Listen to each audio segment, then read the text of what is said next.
Before we dive in, let me be transparent with you. The voice narrating this is AI generated, but every single word, every detail, every story, all of it was researched and written by me. No automated content here. The technology just lends the voice. Everything else is genuine human work. Now picture this. Egypt, 1996. A French diver named Franck Goddio descends into the murky waters of Alexandria's harbour. The visibility is terrible. The kind of water where you can barely see your own hand in front of your face. He's searching for ancient shipwrecks, something maritime archaeologists do all the time.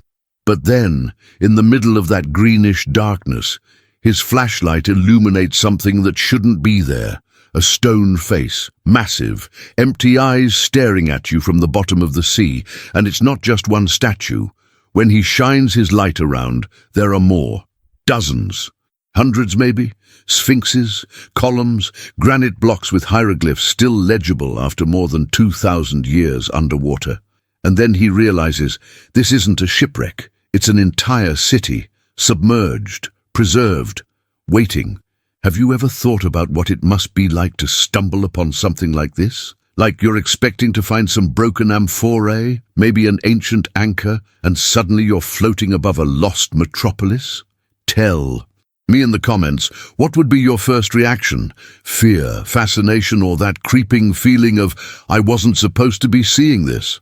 What Goddio found that day completely changed what we knew about Alexandria. Because look, everyone knows Alexandria, right? Alexander the Great City, the lighthouse, the library, Cleopatra. I mean, it's one of the most famous cities in ancient history.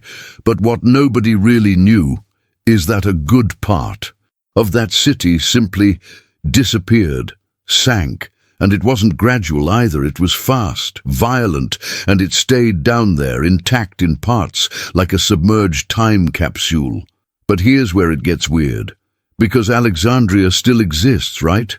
The city is there, in Egypt to this day, millions of people living there, so how can there be an entire city underwater? Well, today's Alexandria isn't exactly the same Alexandria from 2,000 years ago. The ancient one got left behind, literally sunk, and what Goddio discovered was the royal quarter, Cleopatra's palace, the temple of Isis, streets, docks, the harbour, everything preserved by salt water and the mud at the bottom. All there, waiting.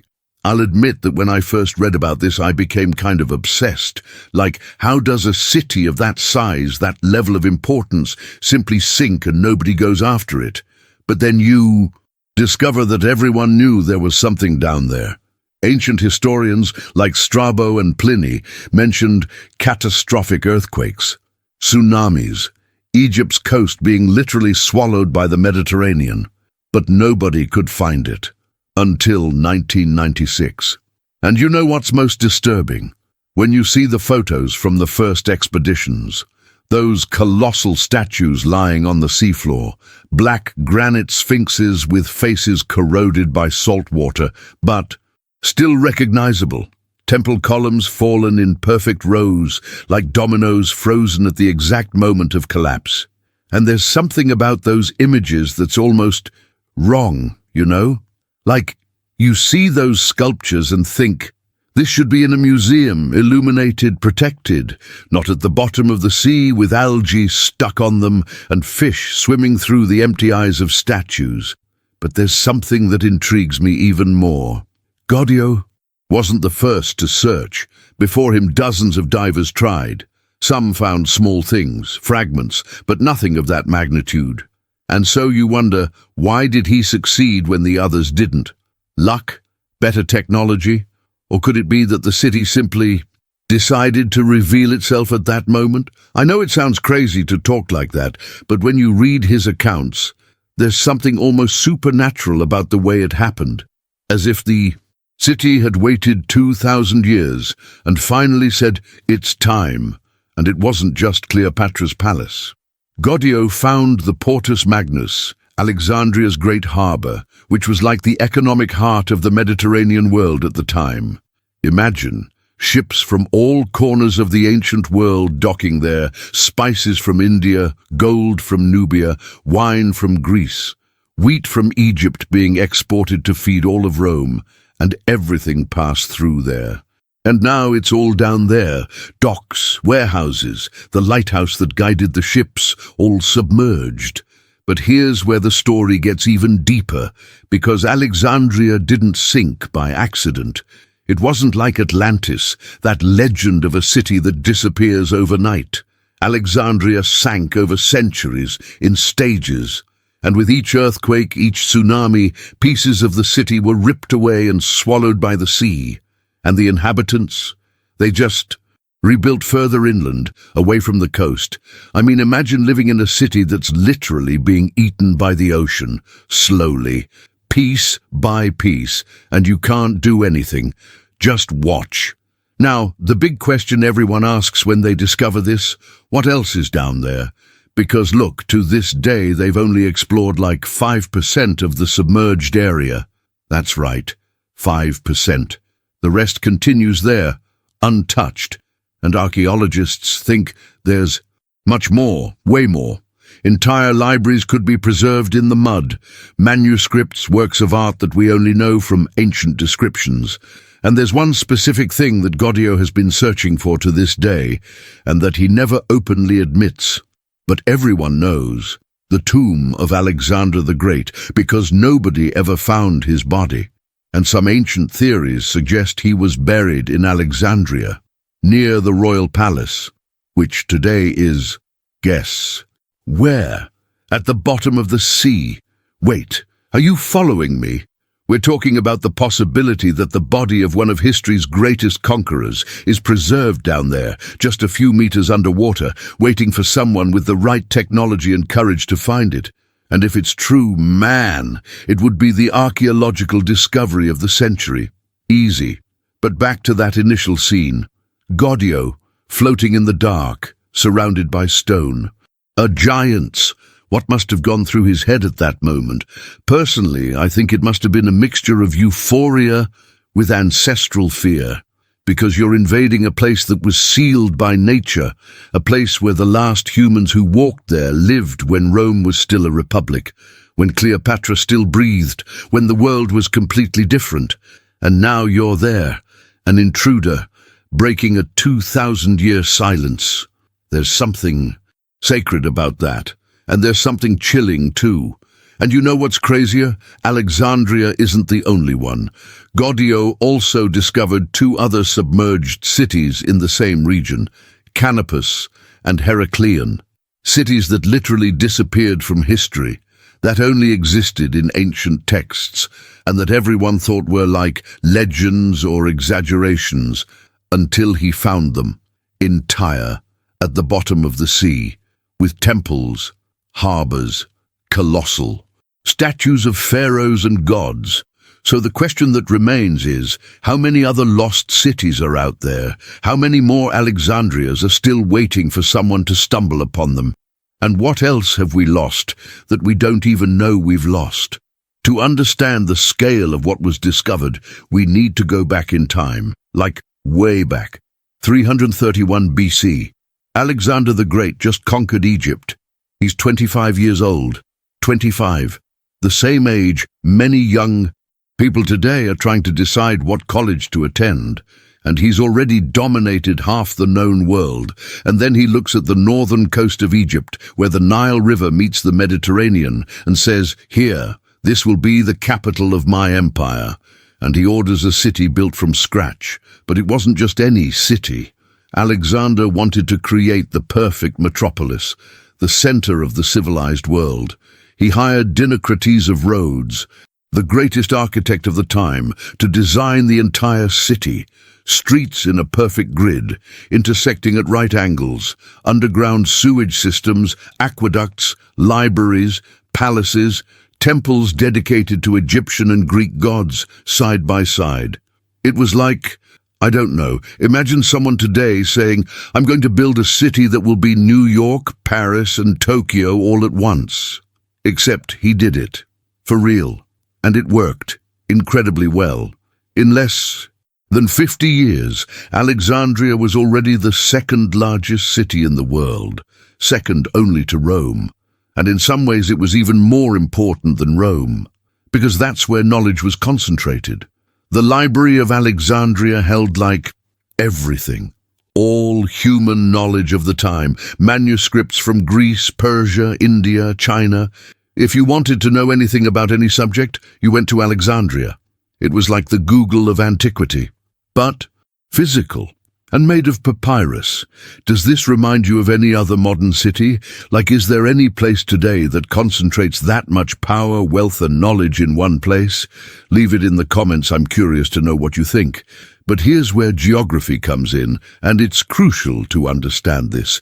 Alexandria was built on a narrow strip of land between the Mediterranean and Lake Mareotis. In other words, water on both sides. And the city had two very distinct parts, the part on the island of Pharos, where the famous lighthouse was, and the mainland part, where the palaces and wealthy neighborhoods were. The two parts were connected by a giant bridge causeway called the Heptastadion, 7 stadia in length, hence the name, almost a mile of bridge. And underneath this bridge, seawater entered and formed two natural harbors, the eastern harbor, Portus Magnus, and the western harbor, Portus Eunostos. Now hold on to this information. Alexandria was built in a geologically unstable region, very unstable. Egypt's northern coast sits right on top of a tectonic plate convergence zone, and over the centuries this region suffered like you have no idea. Historical records speak of at least 23 catastrophic earthquakes between 320 BC and 1303 AD. 23, some so violent that ancient descriptions speak of giant waves swallowing entire city blocks, of palaces collapsing in seconds, of people running to the hills while the sea advanced. And there's one detail I find particularly frightening. The earthquakes didn't happen randomly. They came in cycles, like the city would be peaceful for decades, sometimes a century, and then, boom, another earthquake, another tsunami, and each time the city lost another piece, another neighborhood being ripped away and thrown to the bottom of the sea, and the inhabitants simply rebuilt always, as if it were an eternal fight between human will to remain and nature's force trying to expel everyone from there. But there's something historians still debate today, and that makes me thoughtful. Did the ancient Alexandrians know they were living on a time bomb? Like, did they see the city sinking gradually and simply accept it as normal? Or did they think they could beat nature? Personally, I find it bizarre to imagine that you see your neighborhood literally collapse into the sea and still decide, okay, I'll rebuild right next door. And look, this is going to get even stranger, because what Goddio discovered wasn't just destruction, it was preservation. Those statues, those temples, those palaces, they sank so fast they remained practically intact. You know, when you see those movies about Pompeii, preserved by the volcano's ashes, it's the same thing. Only instead of ashes, it was mud from the seafloor, and instead of one day, it was centuries of gradual sinking. Have you heard this story before? Because I'll admit that before researching for this, I had no idea that Alexandria had literally sunk. Tell me in the comments if you already knew or if it's news to you too. Now comes the part everyone wants to know. What exactly is down there? Because a submerged city is vague, right? So let me be specific. Goddio and his team mapped absurd structures. The royal palace of the Ptolemies, the dynasty that ruled Egypt after Alexander died. And it's not ruins. You can see the rooms, the corridors, the columns still standing, just horizontal. There are rooms that must have been banquet halls, where Cleopatra received Julius Caesar and Mark Antony. There are private docks where royal ships moored. There's even what appears to be a kind of underwater garden, with stone structures that must have supported plants and fountains. And there's the Temple of Isis. Isis, the most popular Egyptian goddess of the time. Her temple in Alexandria was one of the most important in the ancient world. Pilgrims came from all corners of the Mediterranean to make offerings there. And now it's all underwater. The statues of the goddess, the offering tables, the altars, all preserved. And there's something disturbing about seeing a statue of Isis, goddess of magic and protection, covered with algae and corals, as if even she couldn't protect herself from the sea's fury. If you're finding this as fascinating as I am, leave a like. Seriously, it helps a lot. And subscribe, because there's more submerged history like this coming. Because, man, we're just scratching the surface, literally. But back to it, there's one specific discovery that caught my attention when I was researching. Goddio found a sphinx sculpture, but it's not just any sphinx. It's a sphinx with the face of a Ptolemy, probably Ptolemy II or III, and the facial expression, look, I know it's an ancient sculpture, that it's not realistic the way we understand today, but there's something in that sphinx's expression that seems resigned, like it knew it was going to sink, that everything was lost, and it just stayed there waiting. Could be my impression, of course, but that's what I feel when I see the photo, and there's more. Coins, hundreds of coins scattered across the seafloor.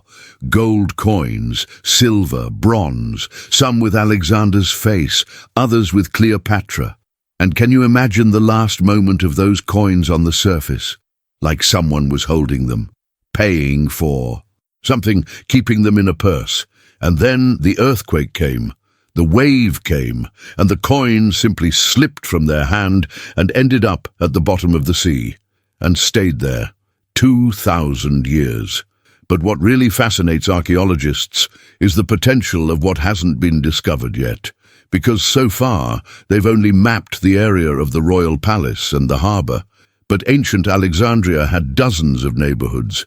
The Bruchaion, where the elite lived, the Rakotis, the native Egyptian quarter, the Jewish quarter, one of the largest in the ancient world. And all these neighborhoods had their own libraries, their temples, their markets, and probably a good part of them also sank.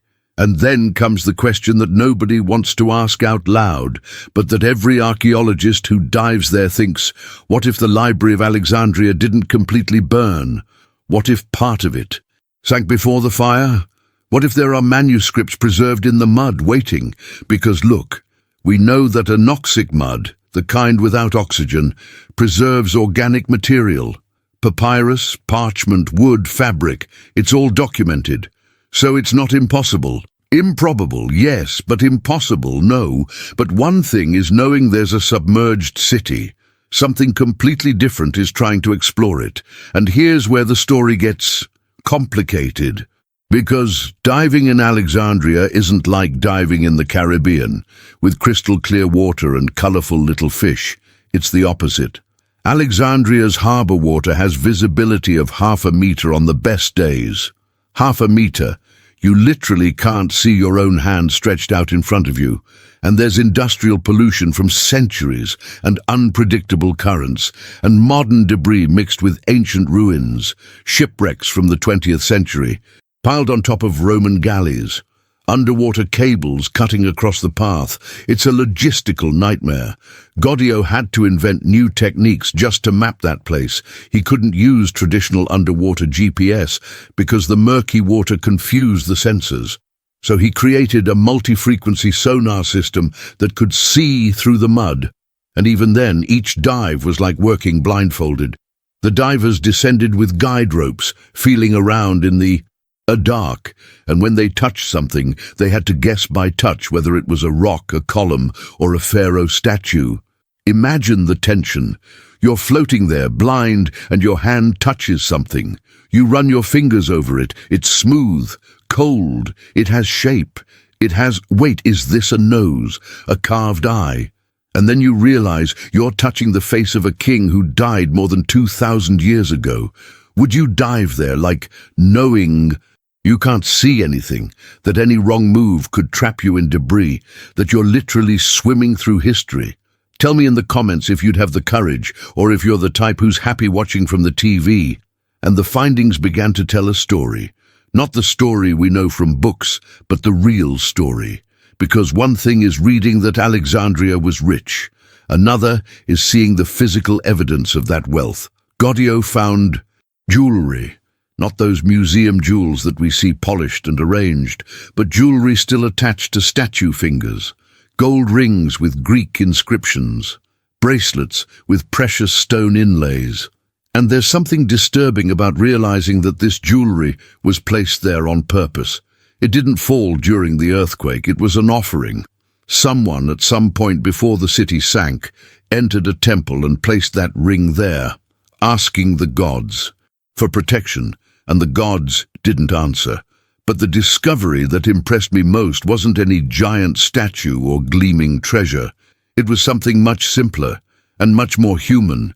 A ceramic plaque, small, the size of your hand, with an inscription in Greek, and the inscription said, "May Serapis protect this house."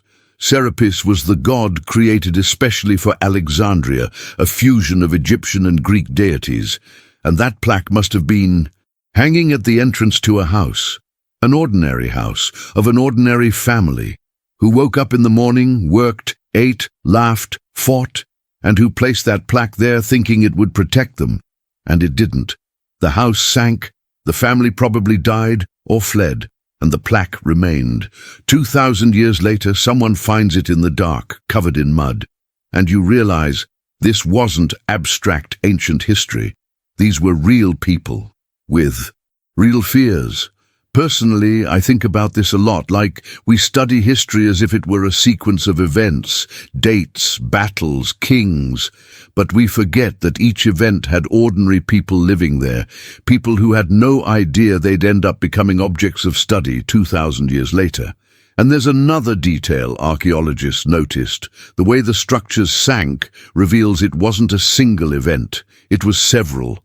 They can see, from the position of the debris, that some buildings collapsed first and others stood for longer, like there's a key wall that clearly fell in a specific direction, which means the water came from that side, probably a giant wave, and there are columns that are tilted but not completely fallen, as if the ground beneath them had sunk slowly, tilting everything gradually before the final collapse.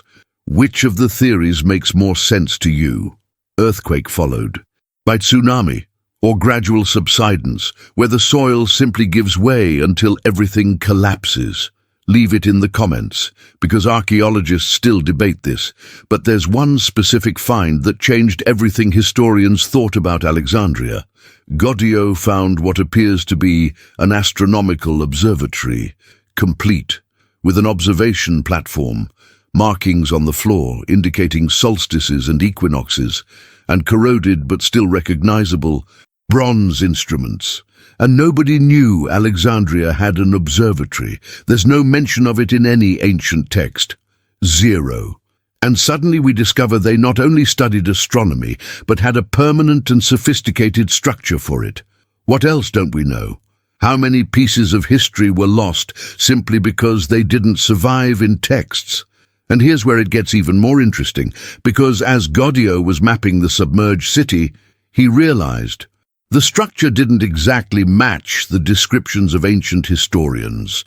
Like Strabo, who visited Alexandria in 25 BC, described the city in detail. He talked about the location of palaces, temples, main streets. But what's at the bottom of the sea doesn't correspond perfectly. Some buildings are where they shouldn't be. Some streets go in the wrong direction. And so there are two possible explanations. Either Strabo was wrong, or, and this is the explanation that gives me chills, the city changed so much in the centuries of constant earthquakes that it was literally reorganized. Like, imagine living in a city where every 50 years an earthquake destroys an entire neighborhood. And you rebuild, but you rebuild differently because the terrain changed, because the sea advanced, because what was a street became sea, so you make the street somewhere else. And after 5, 6, 10 cycles of this, the city is no longer the same city. It has the same name, but it's geographically different. Could this be happening with some modern city too? Like, too slow for us to notice, but in 500 years someone will look and won't recognize it. I'm intrigued by this detail. And you? And then there are the statues, my God, the statues. Goddio estimated there are at least 200 large-scale statues in the mapped area. 200. And large-scale here means like 5-6 meters tall, some even more. There's a sphinx that's 9 meters long. 9 meters. That's the size of a bus. Lying on the seafloor, covered with marine life, with fish swimming through its eyes. And can you imagine the work of carving that? Without power tools, without modern cranes, just hammer, chisel, and time, months, maybe years to finish one statue, and then more months to transport that 50-ton granite block from the Aswan quarries, 800 kilometers up the Nile, to Alexandria. You carry that on giant barges with dozens of men rowing. You arrive in Alexandria. You use wooden ramps and ropes to hoist the statue into position. You place it in the temple. You look at it with pride. And then, 200 years later, an earthquake comes and throws everything into the sea. All that work, lost. But not totally lost, right? Because now we've found it. We know it existed. That someone dedicated years of their life to creating that, and that it survived in one way or another to this day. And there's a theory some archaeologists defend, and that I find fascinating. They think part of the city was intentionally abandoned before sinking completely. Like people realized the sea was advancing, that earthquakes were becoming more frequent, and simply left. Took what they could carry and left. And left. The rest behind, the temples, the palaces, the statues, everything, because what do you do when your city is literally sinking? Do you try to save it, or do you save yourself? I don't know what the right answer is, but I suspect the ancient Alexandrians did both. They tried to save it, and when they couldn't, they fled. But what about Cleopatra? Because so far we've talked about Alexandria, earthquakes, statues, but we haven't talked about the person everyone wants to know about, the last queen of Egypt, the woman who seduced Julius Caesar and Mark Antony, the one who died from a snake bite. Or did she really die that way? Because look, everything we know about Cleopatra comes from Roman sources, and Rome hated her. So how much of what we know is true and how much is propaganda? And here's where Alexandria's seafloor becomes even more intriguing, because Goddio found what he believes to be Cleopatra's royal palace. Not all of it, of course, but parts of it, rooms, corridors, and one specific structure that might have been... Wait, this is speculation. He never officially confirmed it. But it might have been her private chambers, the place where she lived, where she received Caesar, where she planned the war against Octavian, where perhaps in the last days of her life she looked out at that sea through which she would escape and realize there was no way out. Have you ever imagined stepping into a place like that? Like not just visiting, but truly understanding that you're in the same physical space where Cleopatra was? That she breathed that air, stepped on that floor, saw that view? Tell me in the comments, if you could talk to one person from the past for 5 minutes, who would it be? And there's something Goddio found that doesn't make sense at first glance. A double statue, half Egyptian, half Greek. On one side, a pharaoh with the crown of Upper and Lower Egypt. On the other, a Hellenistic king with a Greek diadem. And both halves are part of the same stone, carved together.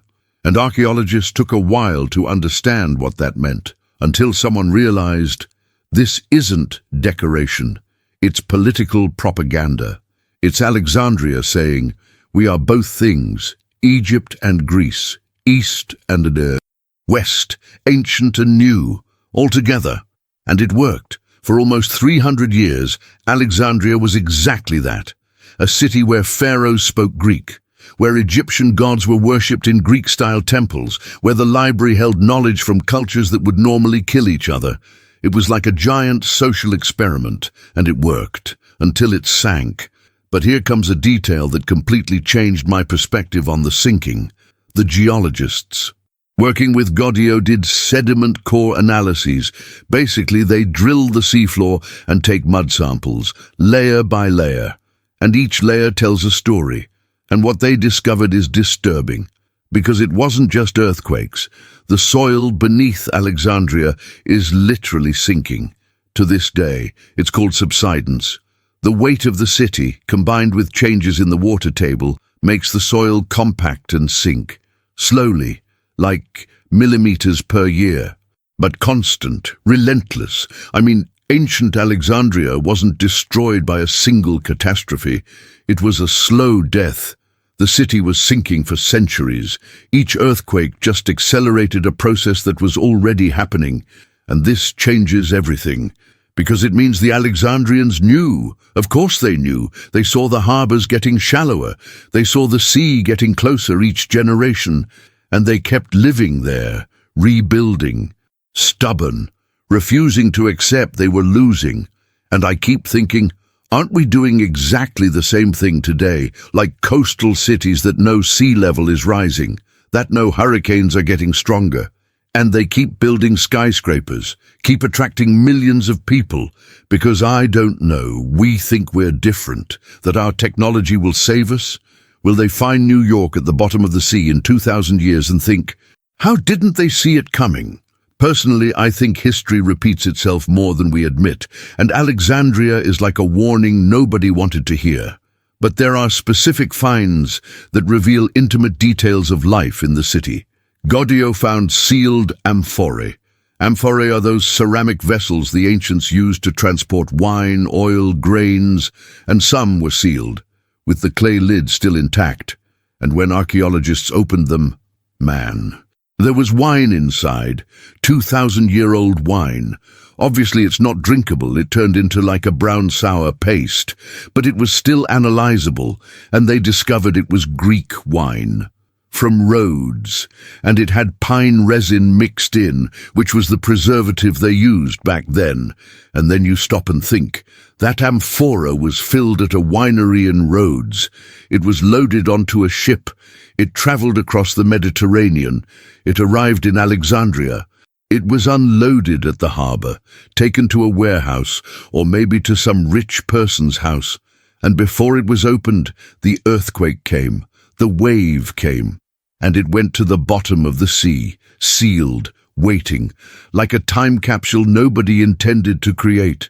And there's something almost tragic about it, like someone paid for that wine, was waiting for a special occasion to open it.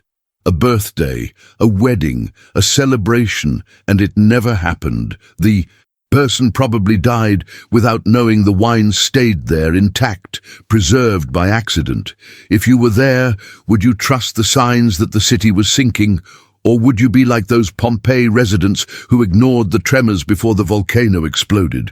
Tell me what you think, because I honestly don't know if I'd be smart enough to get out in time. And then there are the coins. We already mentioned them, but there's a detail I didn't tell you. Some coins were found in stacks, organized, as if someone had stored them in a safe or a purse, and when the place sank, the coins remained stacked in exactly the same position. And you can see in these stacks the chronology of the city. Alexander's coins at the base, the first Ptolemy's coins above, Cleopatra on top. It's literally Alexandria's history told in precious metal. But there's one specific discovery that divides archaeologists. Goddio found an underground chamber, sealed, with gigantic granite blocks covering the entrance, and nobody's been able to open it yet, because opening underwater is extremely dangerous. You can't use explosives. You can't use brute force because you might destroy what's inside. So it's there, closed, waiting. And everyone wants to know what's inside. Some theories it's a tomb, maybe of a Ptolemy. Maybe, and here nobody says it out loud, but everyone thinks it of Alexander. Other theories. It's a treasure, gold, jewels, valuable objects that someone hid before the city sank. Or maybe it's an archive, Documents, manuscripts, maps, things someone considered valuable enough to seal in granite. Or maybe there's nothing. Maybe it's just a cistern, a water reservoir, and we're creating mystery where there is none. But I'll admit I'm hoping it's something important. Because it would be incredible, right? To open that chamber and find, I don't know, something that changes what we know. Something that answers questions we've been asking for centuries. And then there's the Lighthouse of Alexandria, one of the 7 wonders of the ancient world, the only wonder that had a practical function, guiding ships to the harbor. It was like the tallest building in the world at the time, over 100 meters tall. 3 stories. At the top, a bonfire that, according to ancient accounts, could be seen from 50 kilometers away. And during the day, they used polished bronze mirrors to reflect sunlight, and it fell. In 1303, a massive earthquake toppled what remained of it, and nobody knew exactly where the debris was, until Goddio found it. Limestone blocks the size of cars, scattered across the seafloor, some still with the original inscriptions, and you can reconstruct, at least partially, what it was like.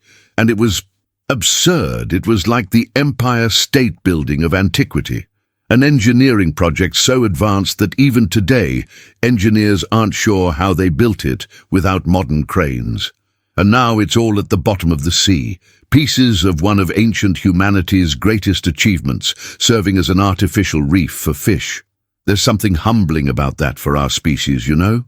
We build these incredible things thinking they'll last forever, and nature just waits, and when the time comes, it knocks everything down, as if saying, "You're temporary here." So what do we do with all this? Because look, we found an entire city at the bottom of the sea. We mapped palaces, temples, the lighthouse, statues of kings and gods. We touched objects that Cleopatra might have held. We swam through corridors where Caesar walked. And now what? Does it all stay down there, becoming a reef? Or do we try to bring it to the surface? And here's where things get ethical, because there are 2 sides to this debate. On one side, you have archaeologists saying, we need to rescue these pieces, put them in museums, preserve, study, let the whole world see. And it makes sense, right? Like, those statues are deteriorating, salt water corrodes, amateur divers have already stolen smaller pieces. If we don't act fast, we'll lose everything again. On the other side, you have preservationists saying, no, leave it there. That's the city's natural tomb. Messing with it is desecration. It's stealing Alexandria from its own destiny. And that argument also makes sense, because there's something sacred about a place that was sealed by nature, that remained untouched for 2,000 years. Do we have the right to invade? That and you, which side would you be on? Rescue and preserve or leave in peace? Tell me in the comments, because I'll admit I still haven't decided. Each argument convinces me in a different way. But while this debate happens, Alexandria continues down there. Silent, dark, waiting, and there's something almost conscious about that waiting, you know? As if the city knew that one day someone would find it. That would tell its story again. That would remind the world that it existed, that it was important, that it changed everything, because that's what Alexandria did. It changed the world. It was there that cultures truly met for the first time. Egyptians working with Greeks, Persians talking with Jews, Indians exchanging ideas with Romans, and it wasn't just trade. It was knowledge. It was philosophy. It was science. Euclid wrote the elements in Alexandria. Archimedes studied there. Eratosthenes calculated Earth's circumference using shadows and mathematics in Alexandria. Hypatia, the first woman mathematician in history, taught there. All of this happened there, in those streets that are now underwater corridors, in those squares that now have corals growing, and then it sank, and the world forgot. For almost 2,000 years, Alexandria existed only in ancient texts, until Goddio dove into that murky water and touched cold granite, And I keep thinking about the exact moment that happened, like there must have been a last human who stepped in ancient Alexandria before it sank completely. The last person who walked down that street, who closed the door of that house, who looked back and thought, "What? Goodbye, city?" Or maybe that person didn't even know they were the last. Maybe they thought they'd come back, that the sea would recede, that the gods would protect. And then you realize history doesn't have dramatic moments like in the movies. There's no soundtrack, there's no farewell scene. Things just end. And only much later we look back and say, "Oh, it was there. It was on that day that everything changed." But in the moment nobody knew. Which detail of this story intrigued you most? Cleopatra's palace? The destroyed lighthouse? The sealed chamber that nobody's been able to open? Or is there something else I mentioned that got you? Leave it down here. I'll read all the comments, seriously, because I'm curious to know what resonates with each person. And there's one last thing I need to say. Alexandria isn't completely submerged. The city still exists. Millions of people live there today, and they literally live on top of history. Like, you're walking down a street in modern Alexandria, and 5 meters below your feet there's a Roman road. 10 meters down there's a Greek temple. 15 meters, a pharaonic tomb. And beneath everything, the sea guarding what's left. It's as if the city exists in temporal layers, present on the surface, intermediate past buried, ancient past submerged, and all 3 versions are Alexandria, all 3 are real, and all 3 are, in a way, the same city refusing to die. And that makes me think about what will happen to our cities in 2,000 years. Like, what will future archaeologists find when they excavate New York, São Paulo, Tokyo? Will they understand us? Will they think we were smart or stupid? Will they wonder why we lived the way we did? Why we didn't see the signs? Because Alexandria saw the signs, the earthquakes, the advancing sea, the sinking soil, and it stayed there, stubborn, brilliant, doomed. And maybe that's what defines humanity. Right. We know nothing lasts forever. We know cities fall, empires crumble, civilizations sink, and still we build, we create, we make art, write books, carve 9-meter statues, not because they'll last eternally, but because while we're here we need to leave a mark. We need to say, I existed, I mattered, I made something. And Alexandria said that, loud and clear. And 2,000 years later, even at the bottom of the sea, covered in mud, and algae and oblivion, it's still saying it. So what's your final theory about all this? Nature's accident we couldn't predict? Or human arrogance thinking we could build eternity on an unstable coast? Or maybe that's just how things work. We build, nature destroys, and the cycle starts again. Leave your answer down below and let's debate. I'll admit I'm still not sure of my own opinion, and I think that's what makes this story so fascinating. There's no easy answer. There's no villain, just humans being humans and nature being nature. If this story made you think, if it gave you that chill of, man, history is insane, share it with someone. Send it to that friend who loves mysteries, to that family member who likes archaeology, and leave your theory in the comments. I want to know what you think really happened there. Drop a like if you got as obsessed as I did with this submerged city, and subscribe because there's more historical mystery coming. Because in the end, Alexandria didn't sink just once. It sinks every time we forget about it, and it resurfaces every time someone tells the story again. So, in a way, as long as we're here talking about it, Alexandria is still alive, still breathing, still whispering from the bottom of the sea. I still matter. I still have stories to tell. And we'll keep listening, because some cities, even when submerged, refuse to stay silent.